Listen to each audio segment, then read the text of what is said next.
Hello, everyone, and welcome to another episode of the EA Conference interviews. We are just a few days away from the kickoff of this weekend conference with 15 different evolutionary astrologers, and I'm really deeply honored today to be with Kim Marie, who is one of the longest of those in this teaching community in connection to Jeffery Wolf Green and these teachings of evolutionary astrology. And so, Kim, if you would start by telling us just a little bit about how you found EA and what your path has been like. Sure. Thank you very much, Michelle, for having me today. I appreciate it. Um, I like to joke that I found Jeffery Wolf Green's teachings back in the cassette tape and typewriter days. Um, Giving my age away here. Uh, I started studying astrology. I was late to astrology in that I didn't find it until my mid-20s when I was going through a crisis called a divorce. And I found a sun sign book in a bookshop, and I was hooked. And I had been studying for about a year. And there was a conference in Vancouver, and I decided I'm going to go to that. And so I walked into the bookstore because I love books. And I saw that there was a sign-up sheet for readings with astrologers. And there was a guy who was talking on Pluto, and I have a sun in Scorpio, and I am an 8th house Pluto. And so he had one opening left, and I thought, I'm going to go have a session with that astrologer. And that was my very first astrology session. It turned out to be Jeffery. It rocked my world, my first session. It rocked my world so much. I couldn't even go back to the conference later that afternoon. I walked to a park and sat there and on a swing and talked to the birds as I was just going through everything that first evolutionary astrology session for me opened up in my world. And so I never looked back from there. I met a girl from Seattle where Jeffery was teaching, and she would go to his live classes and she would literally transcribe them on a typewriter, go to the copy shop, make copies, and mail me paper copies. I would, give her a little tithing for that. So I started studying before the Pluto books came out. Wow, that's amazing. I Yeah. think you're one of the only people I've ever met who had a live and in-person reading with Jeffery in like, and to hear how deeply that has touched your life and basically changed everything from that one Yes. encounter. Oh, yes. Yeah. My world just totally changed from that session. And another little interesting tidbit is that I live in the northern plains of South Dakota, the Black Hills, the Lakota Sioux area. I love where I live. And I love this modern world now that lets me go everywhere from my home. Mm. And so I just continued to study on my own up here in the northern plains, and whatever book would come out, eventually there were VHS tapes and, those types of things. And so it was 12 years between the first time I met Jeffery and then the second time I met him. And that was back in 97, 99, 2000. Jeffery Green and Noel Till put on 3 conferences in Denver. Mm. And so that was a day's drive away from me. And so one more cute little story for you. I went to all 3 of those conferences, and the first one in 97, that was when some comet was also in the sky. It was beautiful at night driving. I had another reading with Jeffery, and I said, I'd like to clarify something from our first reading. And I said, I interpreted your words that astrology wouldn't be enough for me as I didn't have it to make it as an astrologer. and he about fell off his chair, and he's like, you know, Jeff can get colorful sometimes, and he was like, and he's like, what? And you know, here he is looking at my chart again, and I have 5 planets in the 9th house.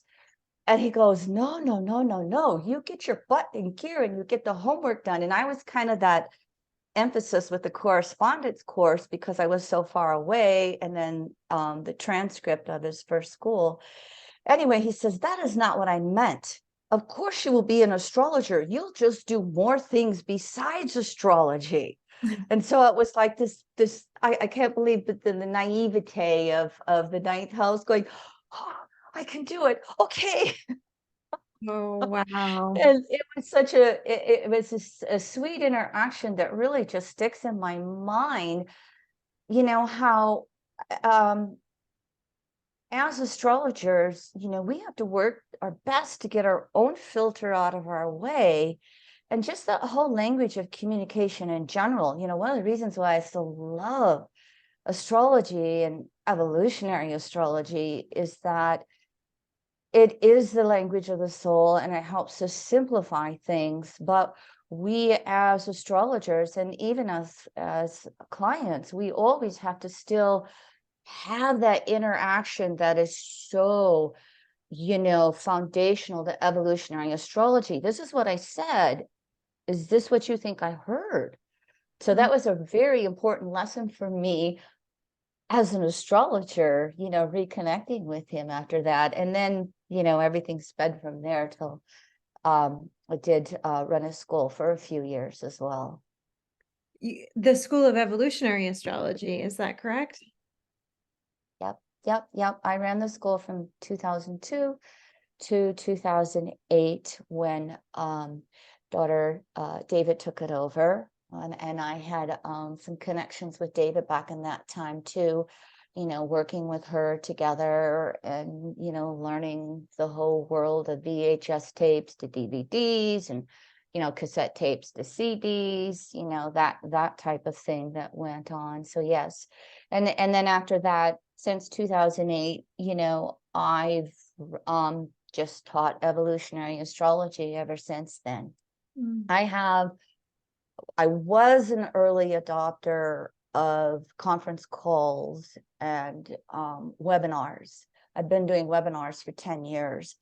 And so I have amassed over 700 hours of evolutionary astrology teachings on my website, between natal basics and principles of evolutionary astrology to a lot of forecasting. Forecasting is one of my loves in the world of EA.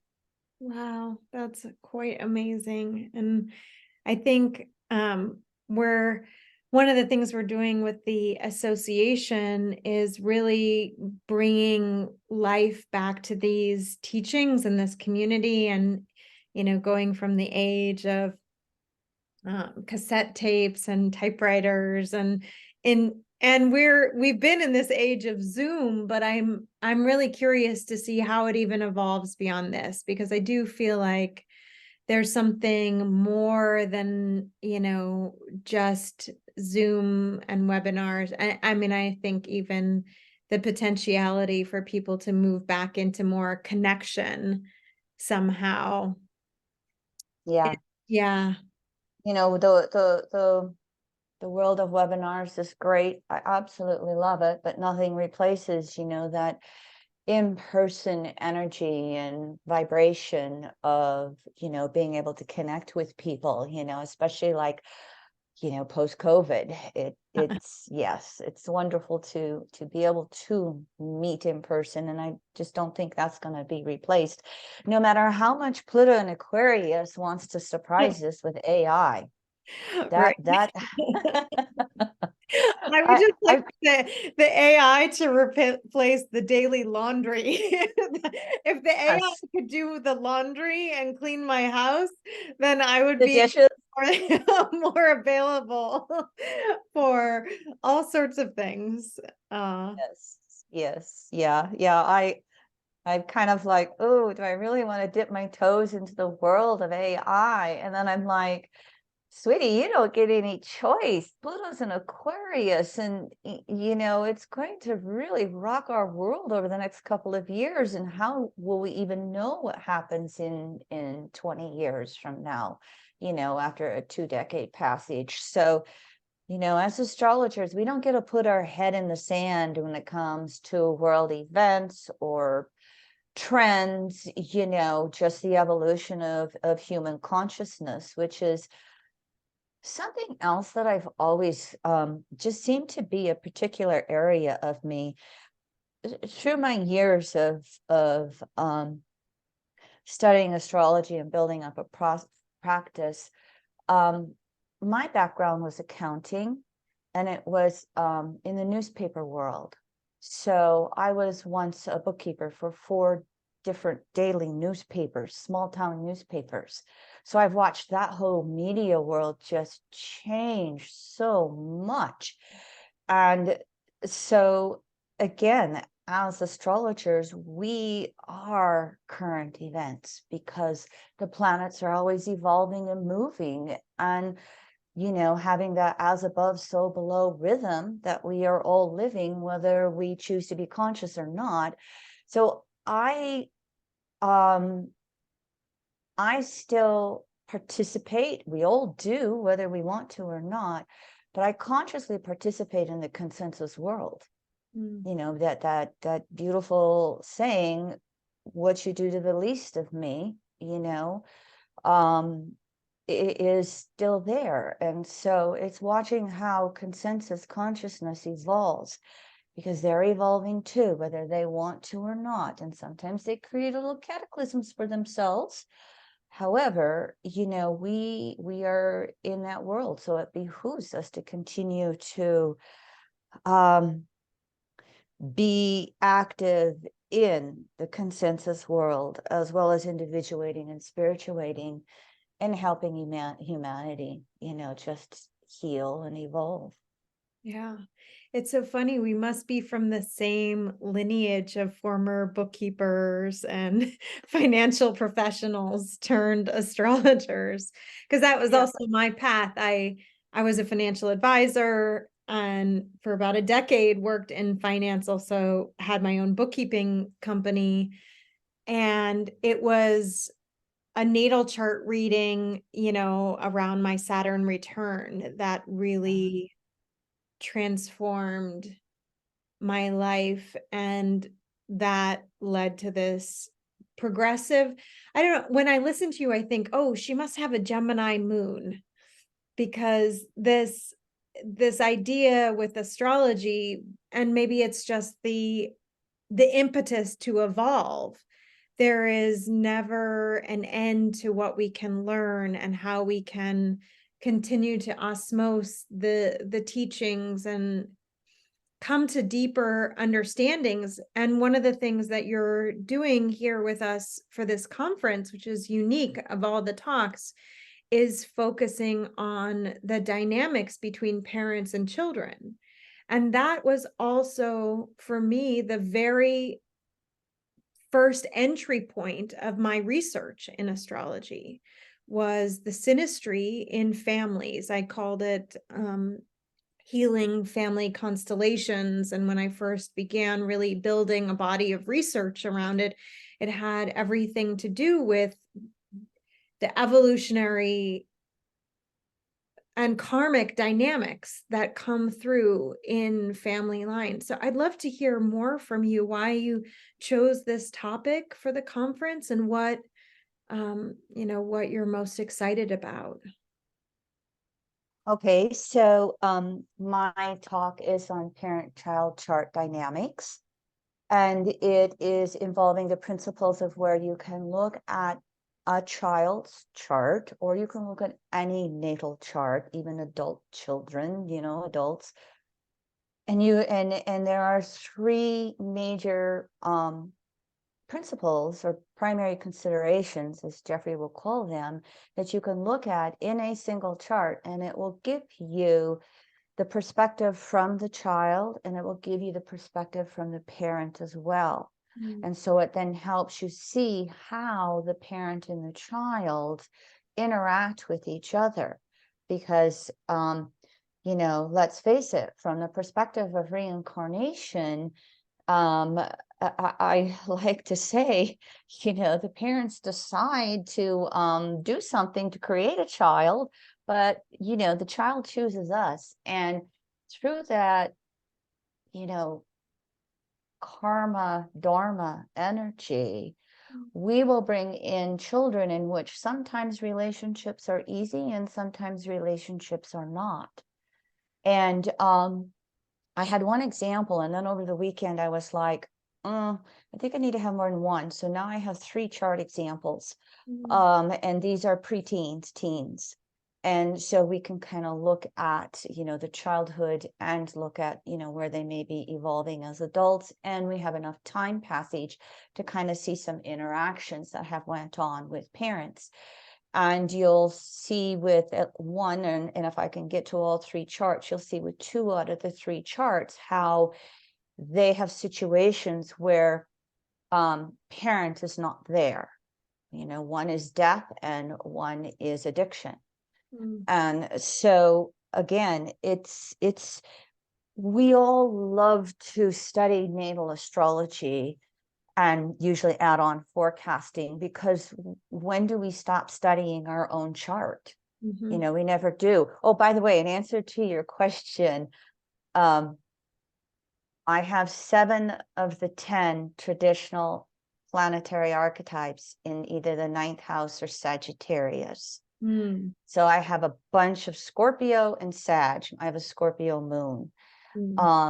I have a bunch of planets in Scorpio and Sag, and so it's that Sagittarius lots of times that people pick up on, that love to study. So we love to study that natal chart, but while we do not all have children in a given lifetime, we all have parents. And so to even look at our own natal chart, whatever age we may be, to try and reflect on our own childhood, to get some insight into our parents, especially if we may not know our parents' time of birth or their chart, So it's not always something that we jump to at the beginning of astrology in general, but I think evolutionary astrology just has such a wonderful paradigm that can go in many different directions. And so one of them is parents and children, and how do we interact and evolve together? Wow. Well, I think it's a beautiful thing. And for me, it's one of the most important things that you can bring forward in this conference. I see more often than not in sessions with clients that some aspect of our childhood is still impacting the lens through which we are evolving today. Doesn't matter whether you're born in 1996 or 1973 or 1956. It's like there. And my theory lately has been that the first 1,000 days of our life create an imprint that becomes the evolutionary blueprint for the entirety of our human incarnation. Yes. Yeah. So, Yeah. With that, and Deva is the other person that I've really spoken to about this, because she works predominantly with preschoolers and has had so much time to reflect on the evolutionary development of children. So I'm really grateful to you to be bringing forward this, because regardless of whether we become parents in this lifetime, you're right, every person on this planet comes through some sort of parental karmic incarnation. I even think that's so deeply reflected in the current transits, the way that we are working with the evolutionary end of the cycle with Pluto and Capricorn, and the nodal axis in Aries and Libra right now, the polarity point in Cancer. We essentially have the masculine, feminine, mother, father polarity fully activated at this time, inviting us to evolve beyond parental structures and consciousness and awareness.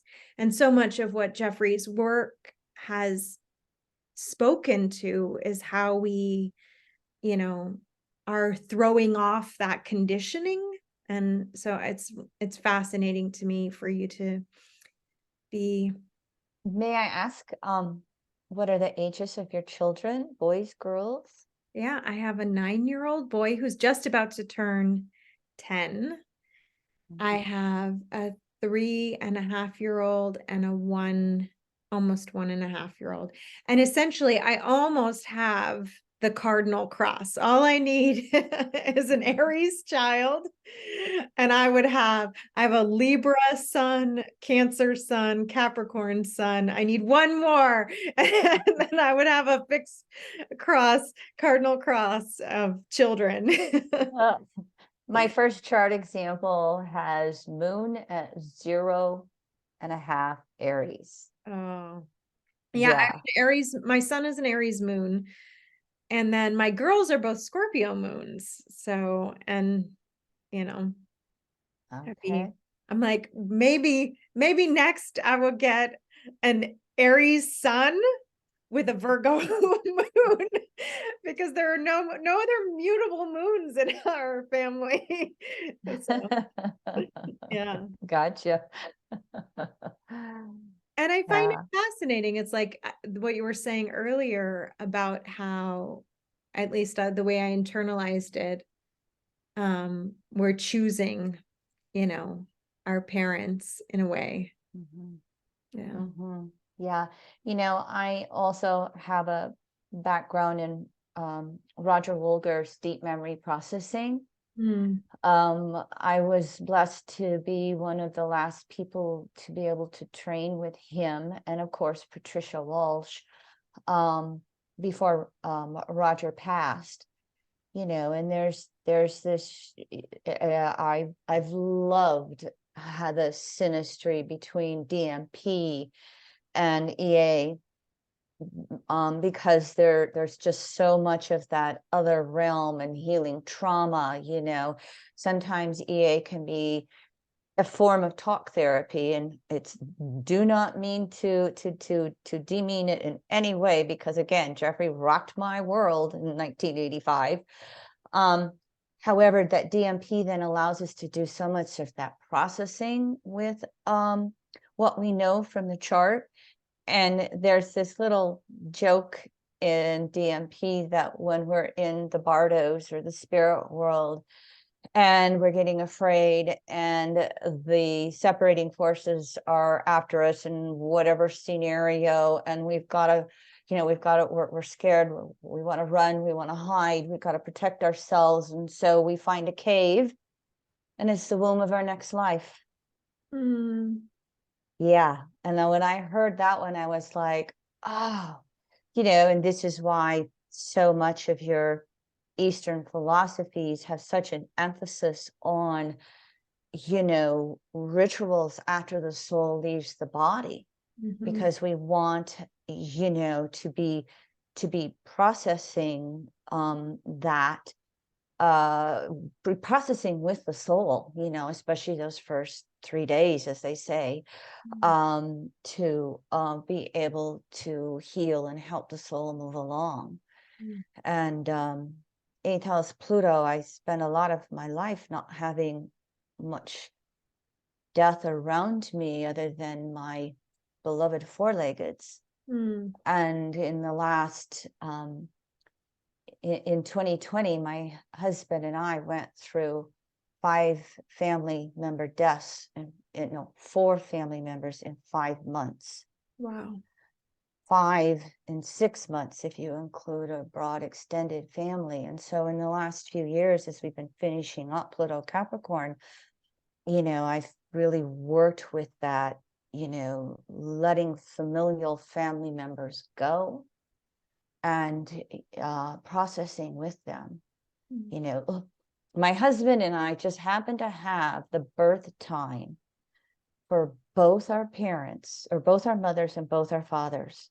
Wow. So I have been able to have birth times for the four parents in my life. And so we lost our fathers. Only one of them was COVID. It wasn't all COVID related. There were other things. One of the chart examples is one of those, the father dying. And so now with our elderly mothers, the same thing. We are looking at our two mothers' charts quite a bit. And okay, how can we process with them? How can we help them? Easier said than done when you're working with the consensus world sometimes. But yeah, we just have, we will always be working with our charts through the perspective of us as a child and our conditionings that we are hopefully releasing. And then if we have parents around, just helping our parents as they age and hopefully gracefully choose to release. Deep memory processing, because I was at 8th house Pluto. And Pluto at 2 degrees Virgo. I have a fair amount of friends. We call ourselves the early Pluto Club, or early Pluto Virgo Club.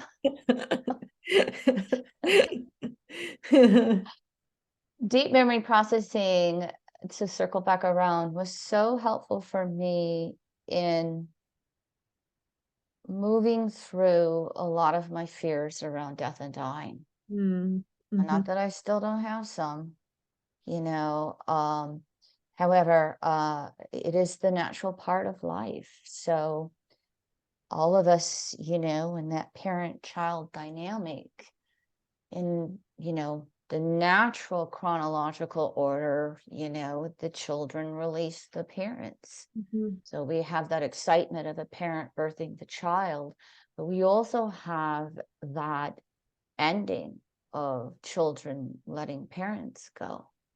And we do things, we are, well, I'm preaching to the choir here. We don't always do things naturally in the consensus world. I grew up in the Northern Plains on the prairie. I was born in San Francisco and my dad was in the military. So I'm a California girl hanging out in South Dakota. However, I am familiar with your old farmhouses that had parlors, not dining rooms, parlors. And that was the funeral. That was the funeral room when your family members passed. And you didn't send them off to the funeral home. They didn't pass in a hospital. Many times they passed at home. And it was family members who took care of them. And then they were laid out in the parlor for everybody to come visit and have last rites with before we put them in the ground. Native Americans have their same traditions in how they do those things. And so that's even part, it's not specifically included in the lecture that I'm going to give, but it is still part of this whole spectrum between parents and children and how they interact and evolve. It's really interesting that you mentioned that. I mean, yet even just yesterday, I was singing an old hymn, which the essential lyrics of, will the circle be complete? That's the song. But the lyrics are specifically speaking to my mother is passed, that I'm waiting for the undertaker. I can see the wagon coming. I don't want them to take her. Will the circle be complete? I want them to leave her here for me to be with her. Will the circle be complete? And I think one of my very early experiences with synastry readings when I was a baby astrologer, not that I'm not still a baby to some extent, but was with a daughter and the death chart of her mother. And I had a very profound experience of evolutionary astrology giving insight into the sort of completion that happened with her mother that was allowing her now at that time based on the transits and what information was coming forward for me through the charts, what was happening for her at that time in her life that was creating a whole new completion that she couldn't have had with her mother in the flesh. Right. So I do think that, yeah, and what you're speaking about in terms of the deep memory processing, it sounds to me like there's a lot more information that you've been able to get through bringing together these modalities in a, you know, in a synastry of ways, it sounds like. And anyway, I do know that Scorpio season is coming and the veils feel very thin. So maybe that's why our conversation has gone in this direction. But is there anything else you want to share about yourself or anything else you're interested in sharing with our audience before we close? Well, I am very grateful that you have invited me to speak at your conference. It is my pleasure to do so. I shared most of my major stories. All my Sag could, I can carry on for hours if you would like me to. I am just so grateful to evolutionary astrology and its paradigm, because for me, it is the closest thing we have to an instruction manual, to the way to know our own soul and our path home, and to allow us to break free and be who our soul naturally is. I think that's the journey we all intend when we come here. And sometimes we can become conscious of it, and sometimes we're not so conscious of it. But I'm in the Jeffery Wolf Green camp, and I sure wish that elementary school would utilize astrology. My little flavor is, people ask me, well, do you do charts of infants? And I go, oh, I love to, because if I can help you understand some of your little soul's natural nature, you get to be a facilitator instead of a dictator. And I love that phrase, because the distortion of parent-child dynamics is, parents projecting and, passing on those conditioning factors, rather than being part of trying to release them. Absolutely. That's the consensus world. Yeah. I know. I feel like this is one of the things that I'm faced with daily as I'm raising these beautiful souls who chose me and also chose very, I would say, karmic contracts with their fathers. And I'm deeply committed to healing those things and deeply committed to healing my own, past with my family, and not bringing that through. I have a Venus in Capricorn. I feel this immense responsibility not to bring through the family lineages into my children as much as is humanly possible. And it's such a daily, I wouldn't call it a struggle, but it's definitely a daily source of evolution for me. And it's been one of my deepest motivations in learning astrology, is to try and come to understand how to heal, how to help people, how to heal family dynamics. So I can see even the potential for maybe a deeper dive after the conference in one of our next lecture series. I know you and I and Deva all share this love of children and parents and the healing potentials of evolutionary astrology. So I feel like the seed is there for more. And we're so looking forward to having you as a part of this conference. For those who have not signed up yet, registration is still available.